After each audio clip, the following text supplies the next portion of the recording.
All right, so today we're going to start by getting into what to expect on the exam. That'll give you some insight into how to prepare. So let's dive in.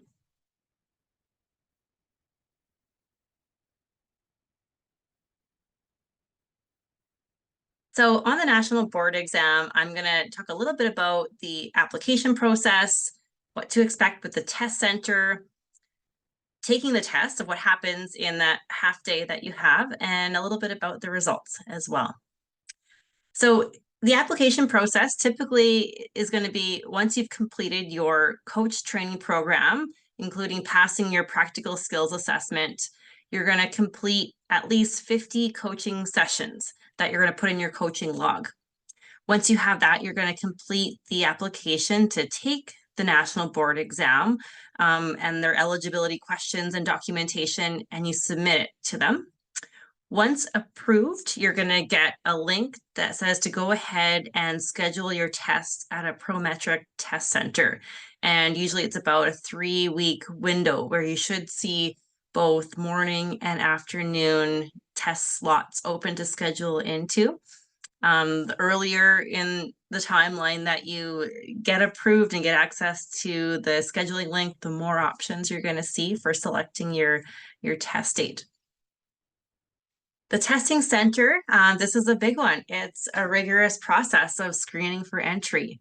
What you can expect is to show, your documentation that you are eligible to take the exam, as well as usually a photo government ID when you go to take the exam. And you're going to get screened. And what that means is anything that's extra than the bare minimum that you wear on yourself to go in is not allowed. You're going to get checked, pockets, making sure, jewelry. You're going to have to make sure you definitely don't have a mobile phone device on you. Watches, those all have to come off before entering the test center. So it does take a good amount of time to go through that screening for entry. Once you're in, it's going to be in most areas a cubicle-like area. You're going to have other people taking different exams beside you that you could probably hear typing or breathing beside you. And you might even expect that the computer and the screen itself may not be similar to your own. So it might feel a little bit different. You're going to have access to a locker where anything that you didn't bring in other than yourself gets locked away in a locker that you normally would have access to during the 15-minute scheduled break. And you'll also have access in most centers to a dry erase whiteboard with a marker where, I call it doing your brain dump, the things you might not want to hold in your short-term memory that you want to write down on your board when you're taking the exam. You should have access to that as well. Taking the test. So what you're going to have access to already from the exam content outline and the exam information packet is that there's these 4 main sections. You're going to have coaching structure, coaching process, health and wellness, as well as the ethics and the legal component. And the amount of questions you can expect from each of these sections is in coaching process, it's the largest. So 47 to 53% of questions are going to come from the competencies in this section. Next is going to be 17 to 23% of questions from both coaching structure and from the health and wellness section. And then the ethics, legal, scope of practice, about 7 to 13% of questions are generally going to come from this area as well. When you're taking the exam, during the 4.5-hour test session, it's going to include a couple different things. So in getting started, you're going to have this 15-minute tutorial, which is going to introduce you to the steps and process of taking the exam, how to use the software. Things that you're going to see are going to be a highlighting feature, a strike through feature, how to navigate forward and back, a little bit about those instructions in the tutorial. The exam question part itself is going to contain 150 multiple choice format questions split into 2 sections. So in the first 75 questions, you're going to have up to 1 hour and 52 minutes to take. You can navigate forward and back during that time, but once you submit question 75, section 1 is closed. You're on to your 15-minute break. Once you complete that, you're going to be into the next set of 75 questions and have a maximum of another hour 52 minutes. So the break time, 15 minutes to use if you choose to. I recommend choosing to use it. But if you don't use the whole 15 minutes, it doesn't mean that you get any more than the hour 52 back into your test taking. It's just going to, be that you move on to that next part of the exam. And at the very end, a 15-minute post-test survey where you'll have access to answer some questions they give.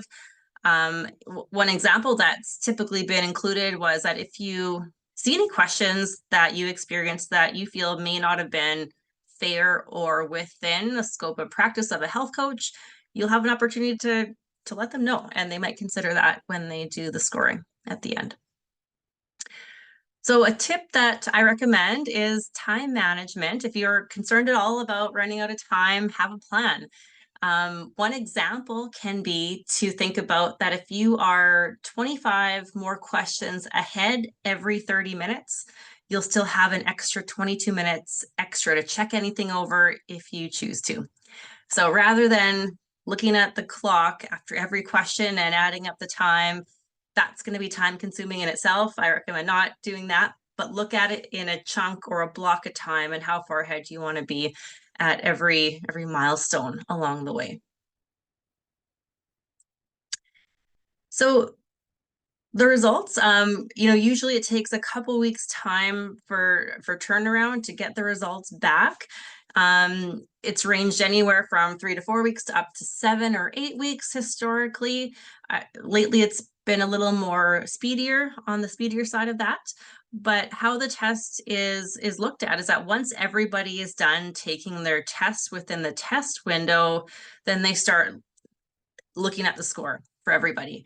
And they're going to determine, are they counting all the questions, or were certain questions going to be not counted if for some reason that they weren't a good test question. And they're going to take the top performers in that exam sitting to determine what's the bar for what's passing or not passing. Usually it's somewhere around the top 80% performers will be getting results that they passed, and the bottom 20% might need to retest.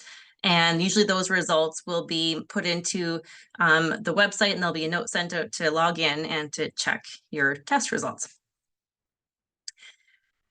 So resources that are available to you in this course, well, first of all, you're going to see that from the National Board itself, you have the exam content outline, the exam information packet, and information on their website about scope of practice and ethical code.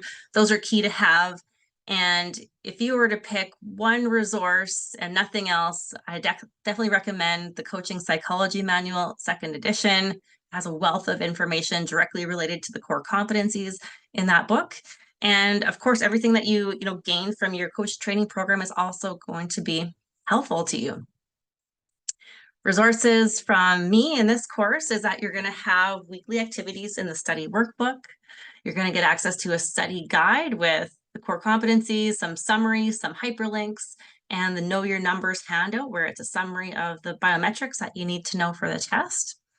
Everyone's invited to participate in a Facebook group that has other resources, practice questions. People can weigh in on them there.